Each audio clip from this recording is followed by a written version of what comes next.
In this episode, we sit down with Mark Logan, Chief Entrepreneurial Advisor to the Scottish Government and former Chief Operating Officer of Skyscanner. We talk about scaling businesses, creating a sense of agency, and how to simplify complex decision making. Having seen Mark talk many times, I've seen firsthand his ability to simplify difficult structures, to lead with confidence, and really emphasise communication. Enjoy the conversation. Welcome to Tag Lab, Mark. We're absolutely delighted to have you here today. So today we are going to talk about different aspects of business, scaling, starting businesses, all the difficult bits, and learn from your insights and different approaches over the years. And I wanted to kick us off talking about the scale up and startup journey. And I've heard you speak multiple times and I'm always fascinated by all of your stories and insights. One of the concepts that's really stuck with me since the last time we met was the concept of optimising for agency and how you do that in companies, whether it's structures, decision-making, bottlenecks, all of these different types of things. So I wondered if you could start talking a little bit about that concept and how that's successful. Yeah, certainly. So maybe the place to start with that question is whenever we make an organisational change, small, large, in between, do we ever ask ourselves, what are we optimizing for in this change? You know, it's important to think about your organization and any change you make to it as an engineering problem, essentially. And normally when we think about engineering problems in various fields of human endeavor, we always explicitly know what we're optimizing for when we're building something or designing something, etc. I like to use the analogy of, if you're building a car, if it's a sports car, you're optimizing for speed. If it's a people carrier, you're optimizing for space, and speed's not so important. So that's a very intuitive concept for us. But for some reason, when we think about our own organizations and making change, we very rarely, in my experience, having spoke to quite a lot of people about this, we very rarely explicitly know what it is we're optimizing for in that change. We might be changing the organization because we feel it doesn't work anymore or the team's got bigger, but we don't say, and I'm trying to optimize this attribute of my organization. And because of that, we often end up optimizing for the wrong things. So we optimize for a nice looking structure chart, or we optimize for politics because we don't want to offend somebody who wants, someone reporting into them and all that stuff. Or we optimize for status. I've got more people reporting to me, so I feel more important. And those things are unlikely to lead to a high-performing organization, except by coincidence. So I prefer to take the view that we need to be clear what we're optimizing for. And the thing I suggest that we should be optimizing for is agency. Now let's just define agency here in this context. Agency essentially is the ability for each individual in the organization, especially frontline staff who actually do the work that touches customers directly. Agency is their ability to do that job with the skills they need to do it, properly aligned to the strategy of the company, with a clear sense of what they own and what they don't own, and with access to the necessary resources to carry out that job if they don't personally have those resources. So, a number of elements there, but you tend to find that when you grow an organization, we tend to have one or more of those attributes in deficit. I can't get access to the design team because they're busy, and therefore I'm sort of stuck. Or the company's grown and I'm no longer competent at managing a team that's bigger than I used to manage, so I can't do the job. Or I'm not really sure what the strategy is around here, or those kind of things. We tend to find that as we grow the organization, one of those aspects of agency or more tends to diminish, and then that eventually affects our ability overall in the company to get things done the speed we used to. So agency to me is the North Star with which, when it comes to organizational design, you should navigate. And where are you starting from when you think, okay, we are going to be a company that optimizes for agency? Does it start from the structure, or are you interviewing staff to see what decisions are holding them back? Like, what's the kind of order of events that you would be doing that in? Well, you mentioned structure, so let's put structure in context. An organization really is three elements. It's the structure you ask people to operate within. It's the processes that you ask them to operate within or around that structure, and it's their own personal capacity to carry out the job that you want them to carry out. And therefore, it's wrong to focus on structure per se. It's better to start with agency and say, is agency being affected by some issue in isolation or in combination across your structure, process, and current ability to do the job that I'm being asked to do? And that will almost always require you to make changes, not just to structure, but also to process and to the skill sets that people have. And sometimes it will require you to change the people that you have in certain circumstances. So where to start is a great question. I like to start with the following thought experiment. Imagine that you and I had started a company and we'd hired couple of employees. So you take like employee number 4, for example. Now, let's look at her agency. First of all, she's very aligned to the strategy of the business because she sits next to us and we talk all the time. So we've got no alignment issue. Secondly, she knows what she owns in the business. There's only 4 of us, and she might be the VP of engineering, the VP of product. So she's very clear on her delineated ownership, and she knows where to go and get a response, if she doesn't know. She's very close to the customer's needs because we're all facing the customer. And at this relatively small scale of the business, she's competent to do the job we've hired her to do. Now, if you then jump forward to, say, employee 204, then things are very different. First of all, you and I are way too busy now to spend time talking to employee 204 beyond a cursory welcome to the company introduction. So to understand the strategy, she has to go through a slide pack that the HR team gave her that's 6 months out of date. So she's not really sure what we're trying to do. She's not really sure what she owns in the business because a couple of other people think they also own partly overlapping areas with hers. So she's got to go and negotiate with them before she can start to do things, etc. Now, if the business starts to then grow, and we were asking her to manage a team of 3 people, but a bit further down the line, she's now managing a team of 10 people, then her ability to manage that team is not guaranteed. And if we haven't invested in that, then she'll now no longer be competent to do the job that we hired her to do. So you can see that if we were to give employee 4 an index of 100 for agency just to set a benchmark, it's clear that employee 204 is somewhere below that level. So when it comes to where do you start, a good place to start is to try to assess what you think the agency of your frontline people is in the terms I've just described, and then ask yourself, what's driving it to that level and what could we do about it to make it better. So that obviously we can then go into techniques about how you discover that, but that's a very good sort of way to think about the problem. Don't start with the structure charts wrong. Start with what's the agency of my people as represented by alignment, competence, ownership, and access to the resources that you need to do the job. And you'll probably find that they are not all at optimum levels. And that's where you start thinking about organisational design. Yeah, that's really interesting. And do you have frameworks that you use to test that within an organisation, and then maybe speak to any examples of companies that you've taken to kind of change that approach and their journey in optimising for agency? Well, the approach I take is, this takes us on to an interesting topic. We all talk about metrics, and there's a famous saying that you can't manage what you can't measure.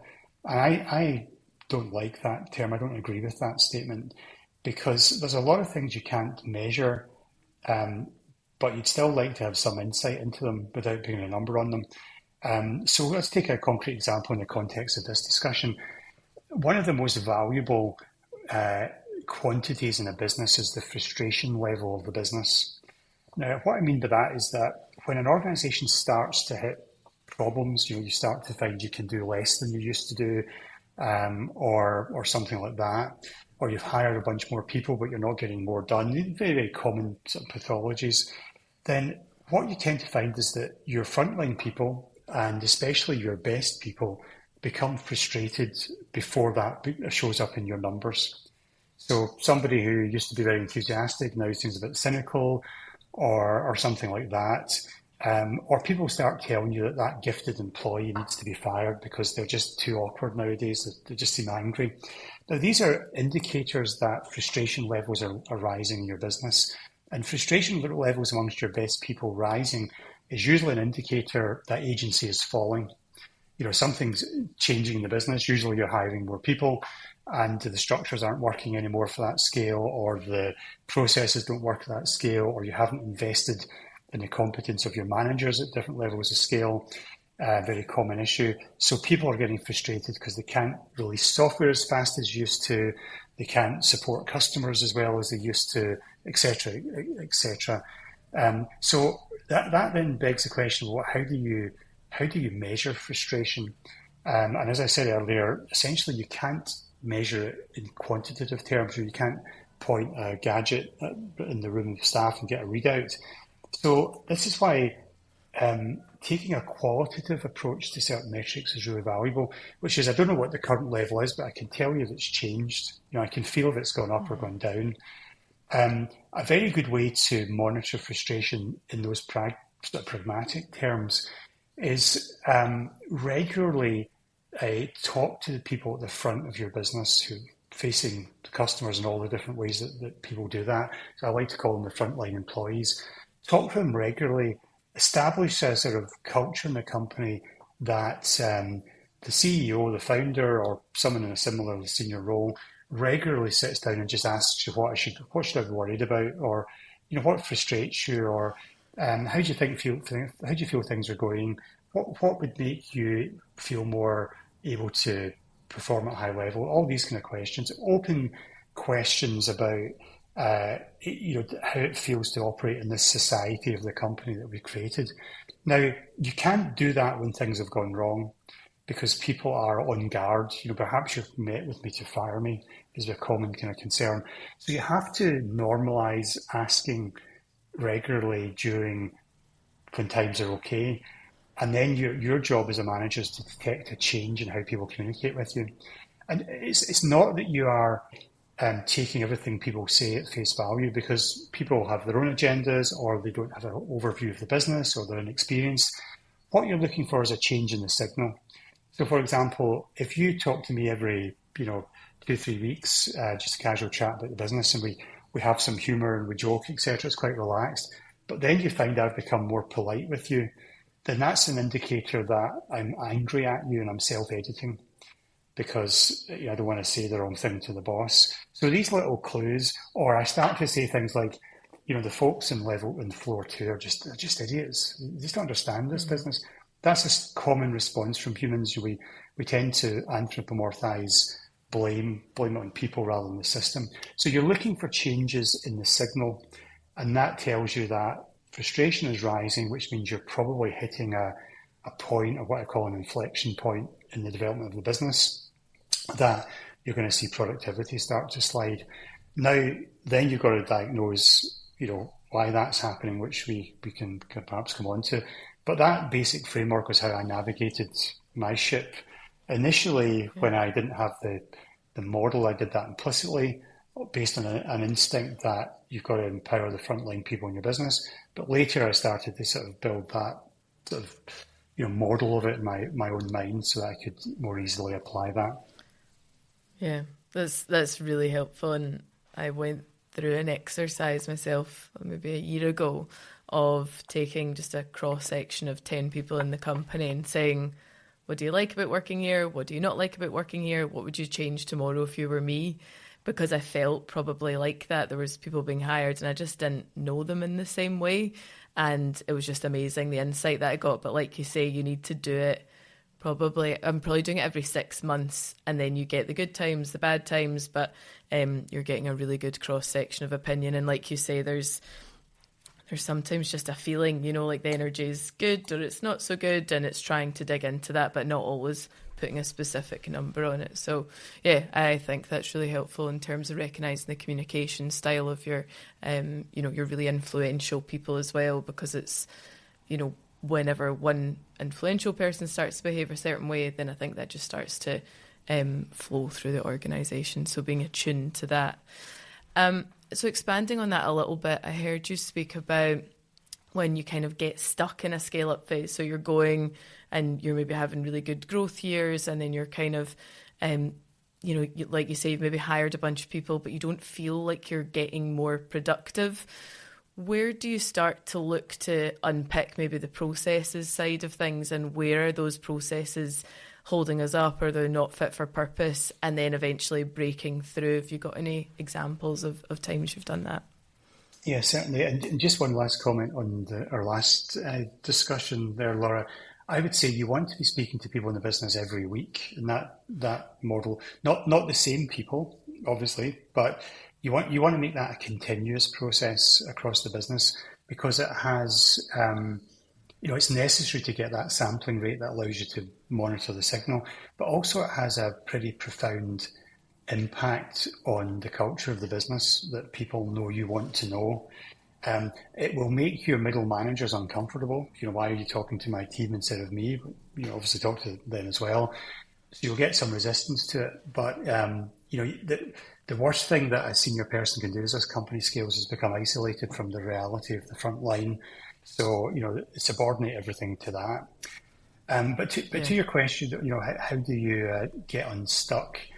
So let's just reorientate ourselves to our model here. We've hired a bunch of people for a while. You tend to find, up to about 50 people. As you add people, you get more done, more or less. Then you get to about 50 people, you often find you're adding more people and you're not getting more done. If you get through that point, you tend to find you get to about 100 people, you get another one of these inflection points. You're adding more people, but you're getting less done or less per person. And, that will occur again in your future, 200 people, 400. It's almost geometric. So how do you become unstuck? Well, I think the first thing is you've got to emotionally embrace that you are stuck. And that's really hard. You've got momentum in your business, things are going well. Your lagging indicators like revenue, etc., are looking good. You start to sense that people are a bit frustrated, or something's not right, but you don't want to hear that, because things are still going well according to your lagging indicators. The mistakes you make today will show up in those revenue indicators and user number indicators several months from now. And then when things do start to become apparently not working the way they should, or you're stuck, your natural instinct is then to compound that by doubling down on what used to work, as opposed to realizing that, the organization is different now. We're bigger. The structures, processes, skill sets people have are no longer in combination appropriate. So far from doubling down, you need to be changing stuff. So we tend to prolong these getting stuck periods because we're in denial, or because we apply old remedies to a new situation. So what should we do? This is where developing management technique is super important, diagnostic technique. So I'll give you one example of that, so we don't spend the rest of the session on it. A really powerful technique is to ask yourself, where is the current constraint in the business? Let's think about it for a second. Imagine we connected a whole series of pipes together, for water. So thick pipes, thin pipes, middle-sized pipes, all connected in a long snaking path. And we start flowing water through those pipes. Now, if I was to say, what's governing the overall flow rate through these pipes, then most people, especially if they could see this in front of them, would say, well, it's obviously the thinnest pipe. It doesn't matter how thick the other pipes are, how wide they are, what their capacity is. The thinnest pipe in this piping system will throttle the flow of the water. Literally, it's a bottleneck. Now, if I was then to say to you, well, forget that, let's instead look at your product development process, which you can analogize to a whole set of pipe stages of different thicknesses. The thicker the pipe, the faster that stage goes. If I was to say, what's governing the rate of this process, the answer, of course, analogous to our water example, has to be the part of the process that's going most slowly. But again, in business, we tend not to believe that. We tend not to act that way. So you'll very often see situations where, for example, The sales team can sign up customers faster than those customers can be engineer integrated and delivered to. So what you shouldn't do is keep signing up customers. You should stop signing up customers, and you should instead find the reason why, or the slowest point in that integration of customers and delivery of customers process, and widen that bottleneck. But we very rarely do that. We continue to bonus the sales team on ever more sales, or the product team feels successful because it's adding ever more requirements to its feature list.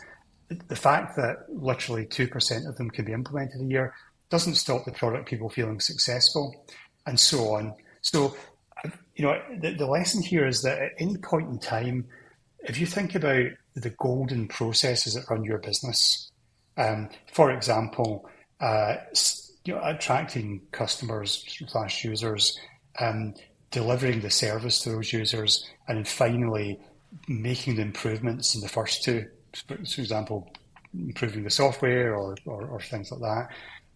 Most businesses essentially could be described by those three golden processes, and each one of them currently today has something that governs their overall speed at which they operate.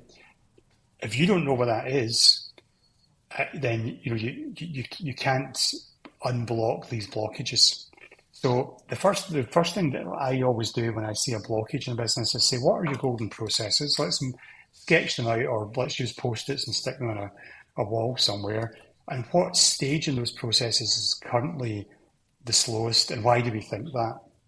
And do we need to make it go faster?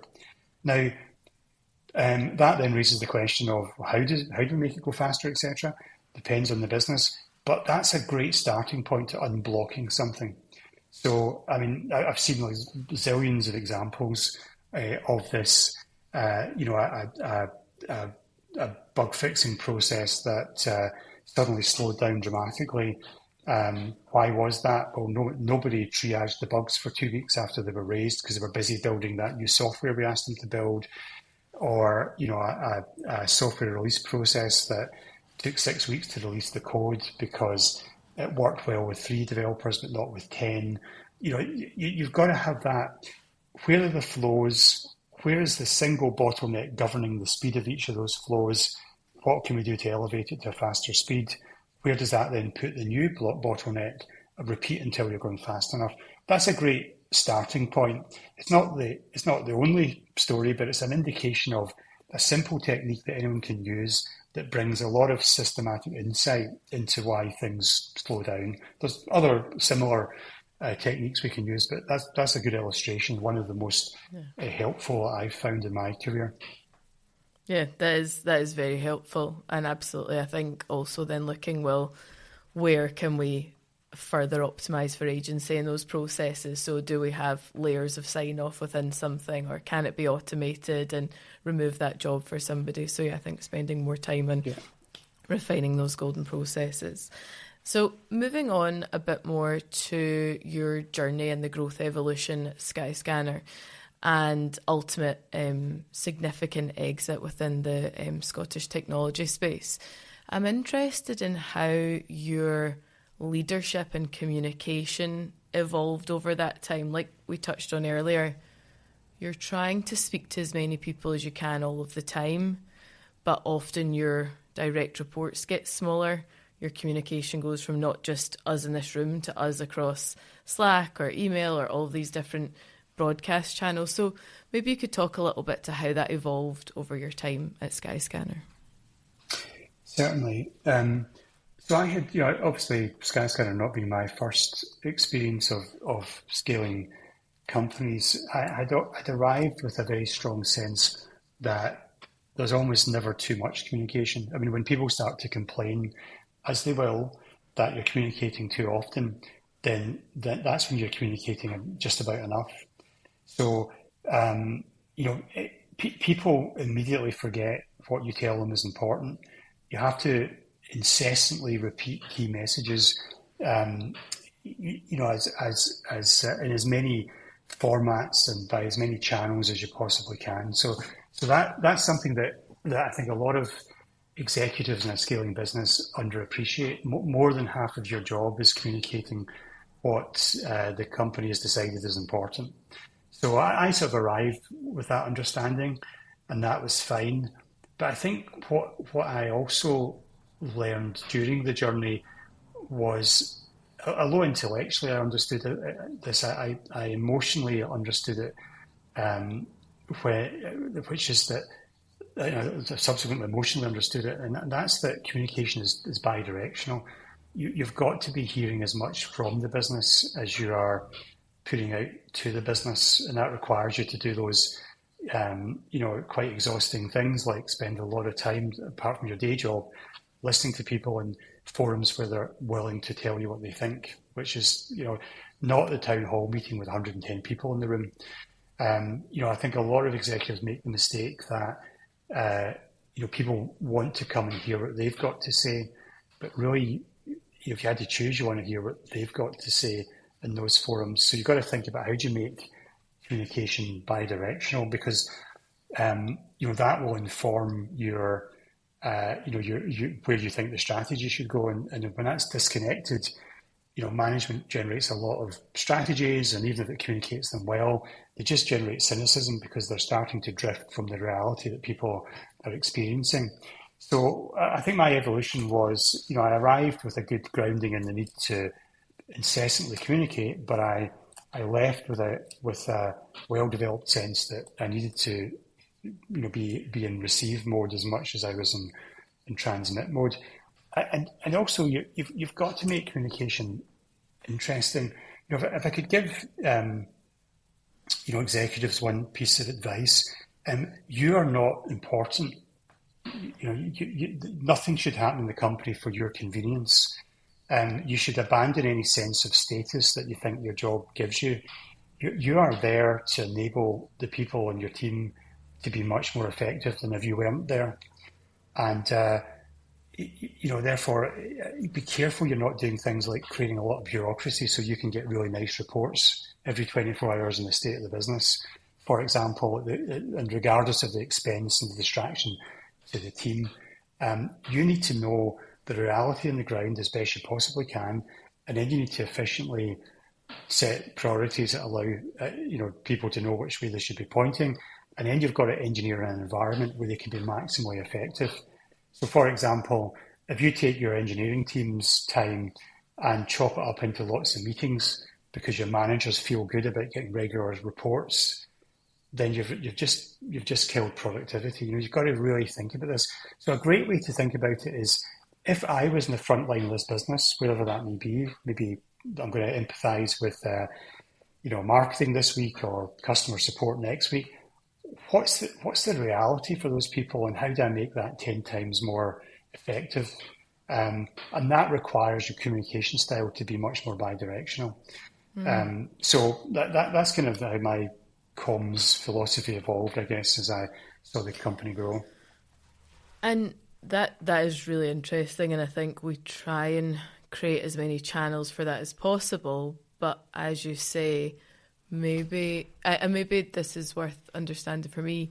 Every week, were you having these kind of feedback meetings all across the company with all different functions out with the line manager time? Is that something that you were doing?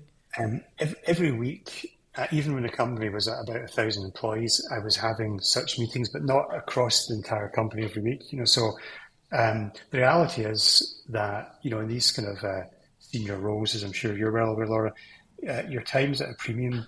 It's very easy to schedule out this time for quotes more important things, like yet another meeting of senior people.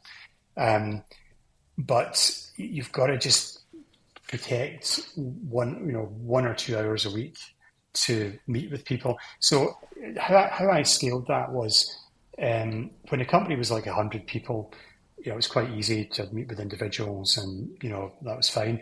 As it got bigger to like 400 or 500 people, I would do things like meet everybody born, like we're in July at the time of recording this, so everyone born in July. I just we're in a particular office, I would meet with them, which gave you a great sort of random spread of roles and seniorities. I think another way to do it is when you are brainstorming something. It's extremely important to not do that along functional strata. Like, why are we having trouble with the iPads app, user performance? Let's get all the directors in the room to discuss. Big mistake. You need to get people who have something to say about that topic in the room. So you need to get people super comfortable about having someone who's pretty junior in the room with someone who's pretty senior, and both of those parties need to feel okay about that. Otherwise it's not going to be an effective meeting. But for example, when I was talking earlier about how do you find bottlenecks, well, you do that by getting if you think about a complex process, might be your kind of billing reconciliation at the end of the month, might be your product development process. You have to have people in the room who operate a part of that process. And you also have someone senior enough in the room to be able to affect change in that process.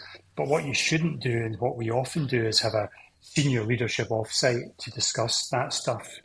You can certainly do that for more high-level strategic directional things.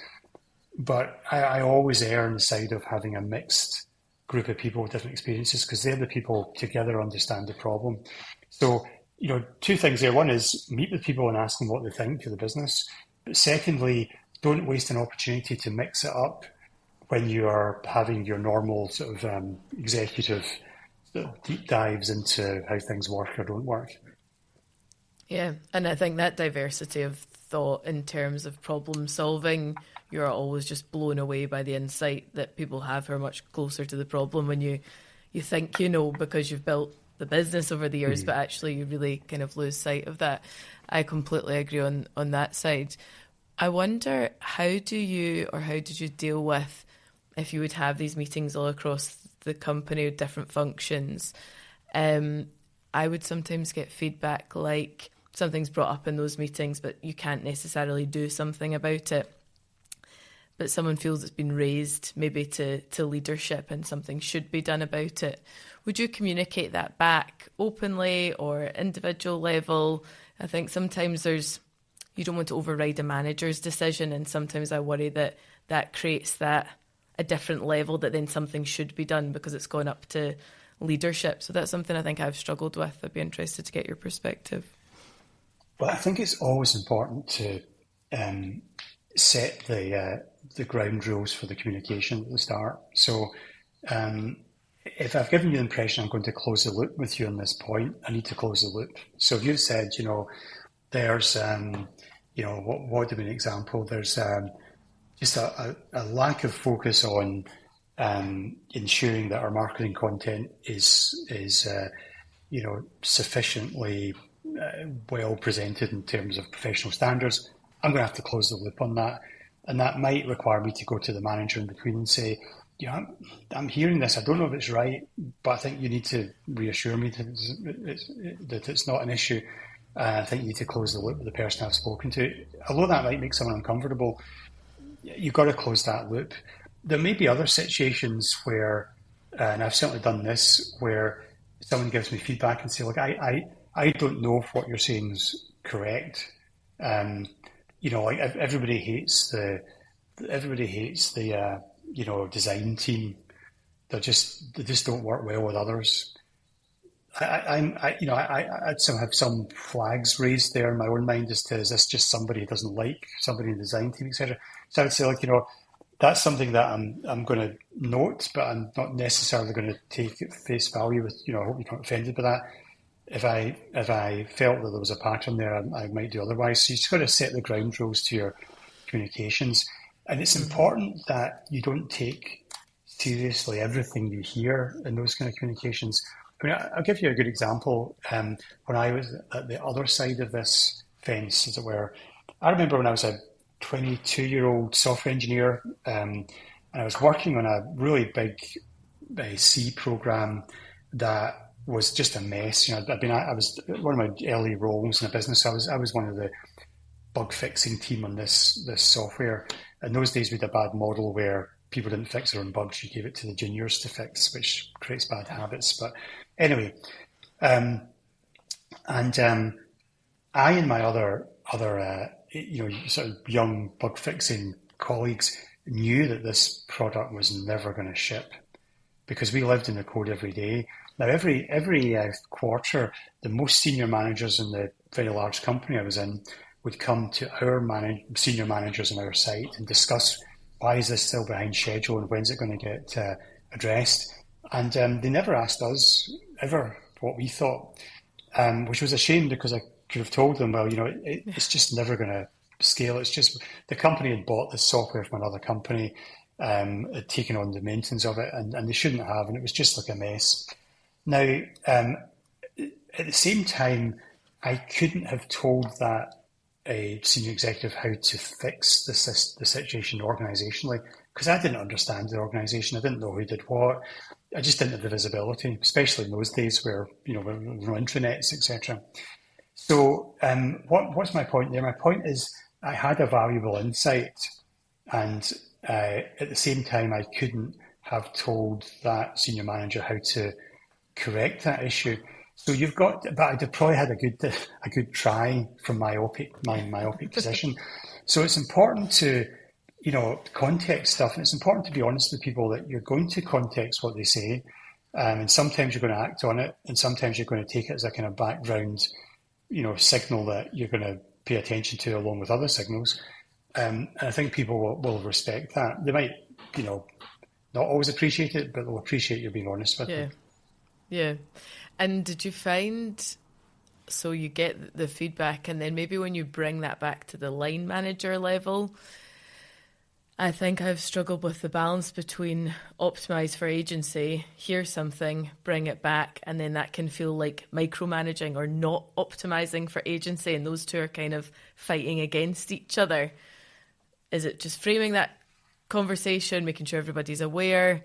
Because I feel sometimes that's where the push-pull comes from sometimes. Yeah, I think, part of what we're talking about here is a different culture as how organisations run. Now, it's being careful not to generalise here, but it's very often the case that as bad news moves through layers of management, it becomes good news.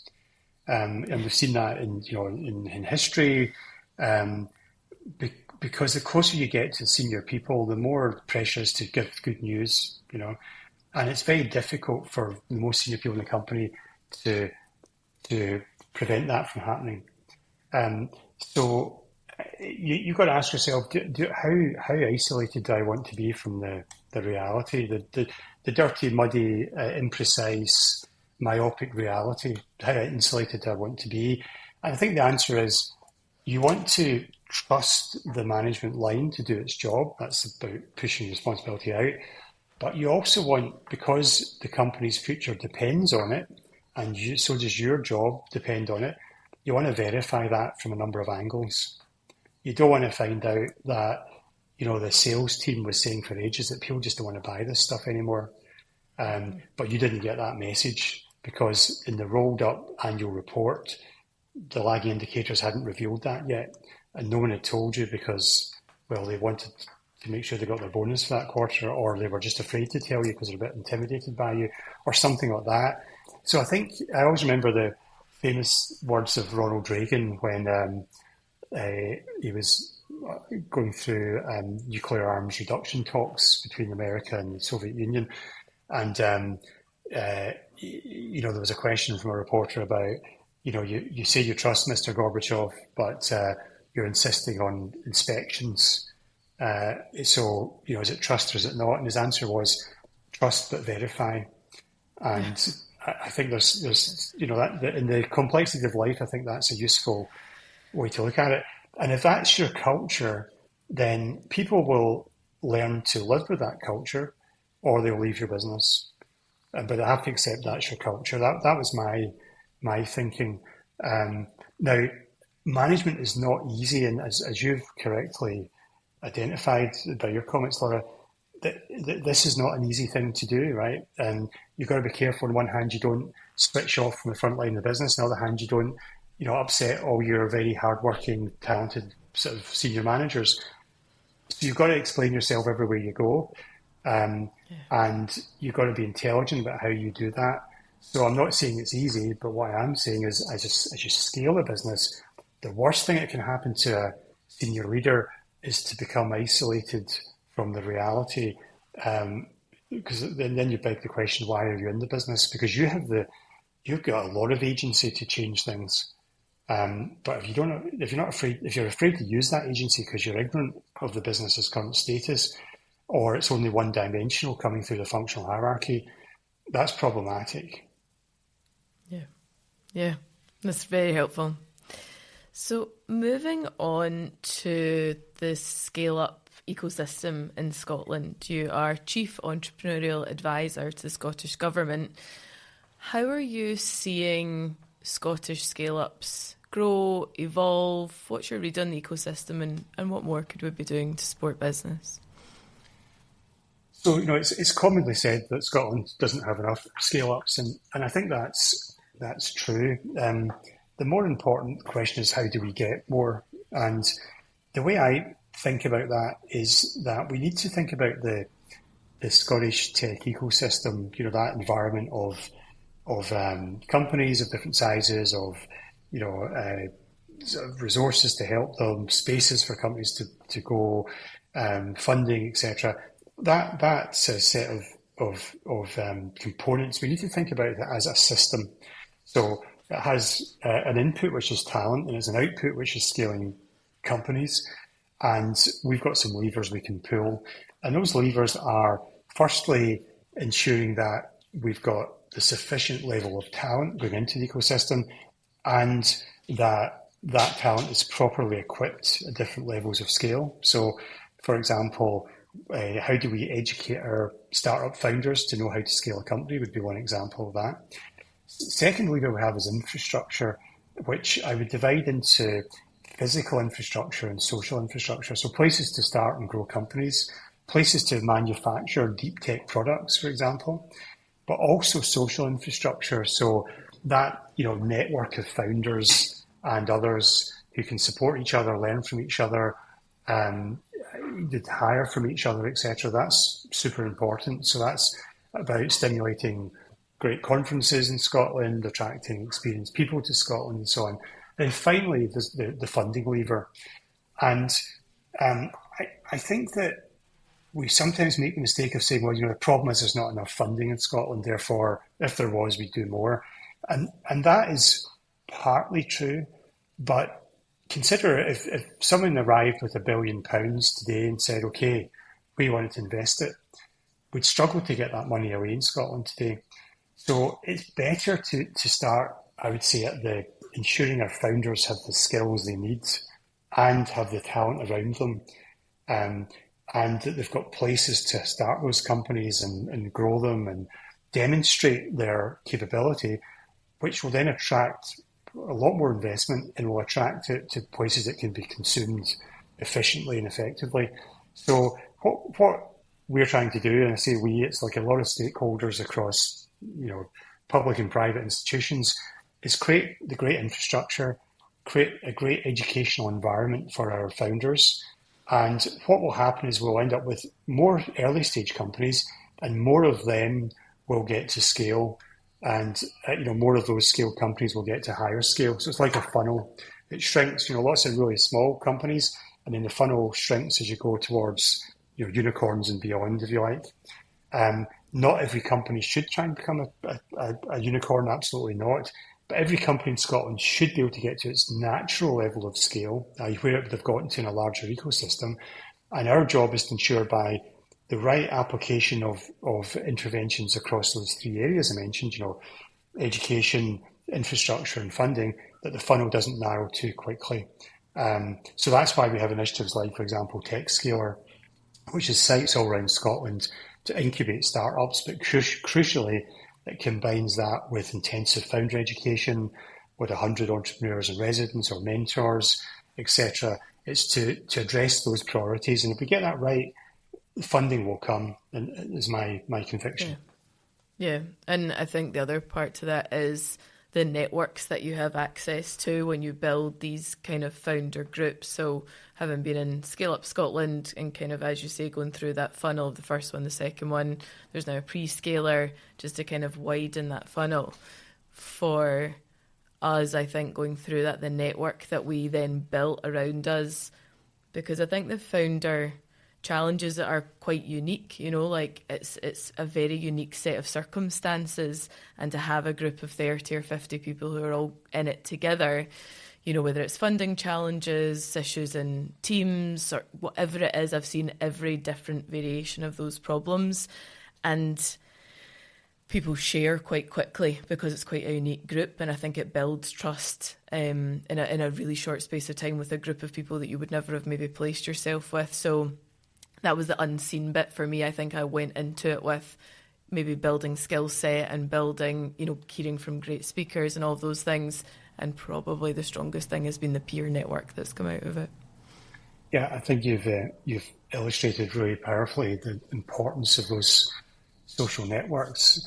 I remember in Skyscanner, Gareth Williams, who was my boss, and he was the founder of Skyscanner, he used to say that you should never invite consultants into your business. You should only learn from peers or people who are a few steps ahead of your level of scale. And, I think that was it might be an obvious statement, but I think it was very insightful because, you've really, the people who are going through what you're going through or have gone through recently what you're going through are probably able to give you the most real world advice. And they don't give that advice lightly because for them it was life or death for their company. So it's not just about billing you or things they read on ChatGPT, etc. So I think what you've just described is a great example of that. Having access to that network gives you confidence, gives you direct experience, gives you access to still further contacts. So that's why I think that network is important. And I know a lot of people listening to this might immediately kind of wince at that because a lot of us in tech, for example, are a bit introverted, I include myself in that. An idea of networking, it conjures up visions of sidling up to people in cocktail bars and giving them your business card or something like that. And I think that's a very difficult thing for a lot of people to do. The best definition of networking I ever received was helping other people when you don't need their help, and that tends to pay you back later. So there's lots of different ways you can do that, from your desk at home or in other ways, one-to-one conversations. But finding ways to distill and share lessons with other people will pay you back 100-fold. So yeah, that's how I think we can personally activate what you're saying. But at the grander scale of the ecosystem as a whole, we should never underestimate the importance of those strong, cohesive founder networks. And we need to attach those networks to learning outside Scotland as well. That's extremely important. Yeah, absolutely. I think it's taken me a long time to realise there is no bad time spent networking. Like probably earlier stage, I was always looking for an outcome quite quickly. And actually over time, I've realised that the best thing is to help somebody that's maybe on their path or their journey or something that you've been through. And over time, it does pay you back. But I think it took a while to learn. But yeah, something I spend a huge amount of time doing and trying to support other people. And definitely we've all saved each other from some horror stories.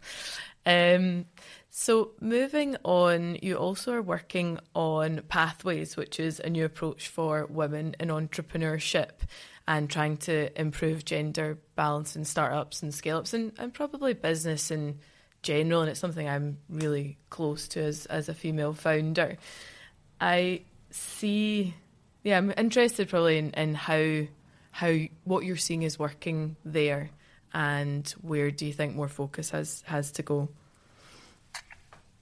Yeah, I think this takes us to the territory of what type of improvement do we want?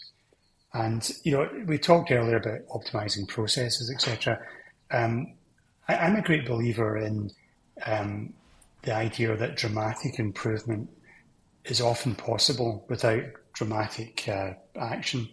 We tend to condition ourselves to believe that a big problem needs a big solution, so we shy away from big problems and just do displacement work and solve small stuff. The issue of female underrepresentation in entrepreneurship is a big problem which we need to believe is solvable. We need to believe dramatic improvement is possible. And I think the problem is that we don't believe that right now as a society. So we celebrate like really small incremental improvements. We intend to have more female directors. We're going to have, how many are you going to have? We're going to have 2% more over the next 5 years, and 2% of a really, really small number is a really, really small number. And people expect, plaudits for those kind of things. So I think we need dramatic improvement in this area, and we need to believe that that's possible. That requires us then to say, well, why are we in this situation? And it requires us to confront taboos that we don't like to confront. And the reason that there's a very small representation in entrepreneurship amongst female founders is because our society is a highly sexist, right? From the earliest age, we ingrain it in our children, gender stereotypes that say boys do this, girls do that. Parents repeatedly in tests will overestimate the IQ of their male children and underestimate the IQ of their female children. So they are already in the process of educating their children to continue these gender stereotypes. So if you don't talk about it in society, you're unlikely to change it. And it informs everything. Of course, as you'll be very well aware, Laura, this doesn't just apply to entrepreneurship. So I would like us to, as a society, be talking about this and set the goal of approximately equal participation instead of let's make things a little bit better. And therefore, I'm not satisfied that we're doing that yet. I'm not satisfied that government's doing that. I'm not satisfied that industry's doing that. I find International Women's Day on LinkedIn a fairly disappointing day because someone's managed to find the female engineer in their team and have a photograph of them in LinkedIn and then expect again to be sort of thanked for that. I think we're not having a real debate about why don't we have 50-50 participation. Now, what have we seen since Pathways was published? Well, something I have been very encouraged by is that Anna, my co-author, Anna Stewart, has established a movement called Pathways Forward. And Pathways Forward is about saying, well, yeah, the report was for government to do the things it can do, but what about industry? What are you doing? Are you implementing pathways inside your organisations? And there's been a very strong response in Scotland, much stronger than I think we expected to that. And we now have this thing called the Pathways Pledge, where companies are signing up and saying, this is what we are going to change in organisation over the next 12 months to start to move towards the Pathways Pledges. So a great example is the Scottish National Investment Bank, who have said that over the 3 years, they're going to ensure that they only invest in companies that have, or invest alongside other investment companies where at least 20% of the senior partners are female. That, in an industry where there's very, very few investment partners who are female, that's quite a statement for them to make. And, they are acting with every intent of fulfilling that. So I think we are starting to see a dialogue in Scotland, which is encouraging. But Scotland, let's go faster and further. Let's not assume that a massive gender imbalance is normal. Let's start every conversation in every business and every institution from why is it not 50-50? There may be good reasons for that, but let's start there, and let's challenge ourselves to meet those goals. And while we're at it, why Scotland has not passed the misogyny law, I'm still flummoxed by, because if you tolerate extreme sexism and misogyny in society, you'll tolerate other forms of sexism. So, let's get serious and let's get on with this.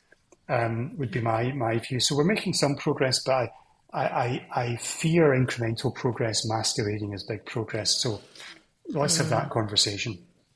Yeah, absolutely. And I think, like you say, have the conversation, bring awareness, and I see more brings more. So the more women you have, the more female founders, the more women on stage.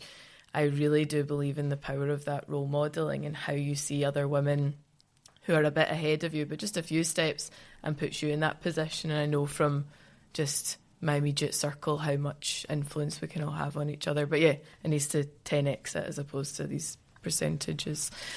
Okay, so our last topic for today is more just a comment on how you think Scotland is faring in terms of the AI space. I recently learned that Edinburgh University is the oldest AI department in the world, which was news to me, and we should be ripe for that kind of development. But I'm interested in your take on where we are in that space. Well, I think we're not doing as well as we could, given the quality of our university sector in this country. Per capita, according to the QS World Rankings, which is probably the major survey of universities worldwide, it's certainly one of the top three. Scotland still has per capita the highest concentration of world-class universities anywhere on earth. So that's quite impressive. We don't maybe talk about that as much as we should. Now, do we feel honestly that we are converting that asset's full potential towards driving our tech economy? No, of course we're not. So I think that doesn't just apply to AI, it applies to deep tech in general. We're doing great research. We're creating quite a lot of spin-outs, but we're not seeing these dominant companies come through in Scotland. So I think we need to do a lot more there. So what does that involve? Well, aside from the work that's already getting done as a result of things like the Scottish Technology Ecosystem Review, things like TechScale, etc., a project I'm really excited about and interested in just now is the establishment of what I'd call deep tech manufacturing pathways. So let's say, for example, you walk around the Robotarium at Heriot Watt. Lots of great companies in there doing really interesting stuff, which combines robotics and AI. I mean, AI we should think of now more as like electricity. A lot of things use electricity. It's going to be less and less applied just on its own, and more embedded in other technologies. And the trouble is, those robotics companies currently have nowhere to go in Scotland from once they've finished prototyping. So can we create, like an analogous to the TechScale network, limited scale manufacturing, high tech sites around Scotland where people can access shared process expertise and shared spaces to build assembly lines for their first 1,000 items, so they can iterate and improve those products, and they can test the markets, etc. Can we create those kind of pathways towards large-scale manufacture? These are the sort of infrastructural plays we need to find a way to make in Scotland, regardless of the budgetary conditions that we find ourselves in, if we're really to convert our great research into great deep tech, which will include AI. So I think we can do those things. I think we need to do them before we'll properly, I think, realise the potential of that asset that we have. And I think that's going to be a non-linear thing, because if our universities today knew that such pathways existed, they would make different decisions. People would come up with new startup ideas that it's not worth doing today because there's not a pathway beyond university in Scotland for those. So, there's really the kind of amplificational flywheels that we can get running once we start to put some of these elements in place. So I think we're doing okay, but why don't we just, believe in better, if I can borrow a catchphrase from a well-known telecoms company. Yeah, I think it is. It's the mindset sometimes that we can do something on a much bigger scale. I think we can be guilty of that kind of more incremental mindset in general. And actually, it's how do we build these same level of companies and, like you say, more creative infrastructures and bringing a few startups together to create more efficient companies at the beginning. So I think that makes complete sense. And just lastly, are there any other countries that you think have built that infrastructure really well, coming from university into industry, and maybe a smoother flow through that pipe? If we, it seems like we have the talent, but it's maybe not all developing into the ecosystem that we would expect. So anyone you think does it really well? Yeah, there's lots of countries of comparable size to Scotland that do it really well. Stockholm University has had 12 unicorn companies, which is, I think, 4 times more than the whole of Scotland. So That's one data point. Estonia, 1.3 million population, 3 unicorns. And I'm not using unicorn as the end goal. I'm using it just as a crude proxy for scaling deep tech and tech companies. Finland is another great example. 5.3 million people, fantastic tech economy, lots of great startups going to scale there. And the thing they have in common is a thoughtful, consistent, multi-year approach to building out a tech ecosystem. And that's what we've got to do in Scotland. And we are doing that right now. We could do it faster and better with more funding. But the most important thing is that we maintain a consistent philosophy over those years. So we don't do things in isolation of each other, compete with each other, things that we're often very good at doing in Scotland. We need to kind of join up our efforts and use the assets that we have, connect them together into an ecosystem fabric that's similar to those countries' fabrics. And then investment starts to flow into the country. So I think that's the journey we're on, and I'm pretty excited about it. We're doing quite well in Scotland, but we could do much better. So we're not doing terribly. So let's not be despondent and all that stuff. But I think there's a rising belief in Scotland that we can do an awful lot better, and that there's a pathway to doing that. And that pathway is lit by countries, not very far from here, that have already done something similar. So let's learn from them, adapt and apply it here, and I think we'll see some amazing results over the next 5 years. So that's what I'm trying to contribute to us doing. Excellent. Well, thank you for all that you're doing for entrepreneurs, businesses, and the ecosystem in Scotland. So thank you for giving us your time today. That's been hugely insightful, and I'm sure the audience will love it. Thanks, Mark. Thanks, Laura. It's been a pleasure. Thank you. Thanks for listening to this week's episode of Tag Lab. I really hope you enjoyed it. Please make sure that you subscribe by hitting follow on whatever podcast platform you listen to so you can get the latest episode. Thanks.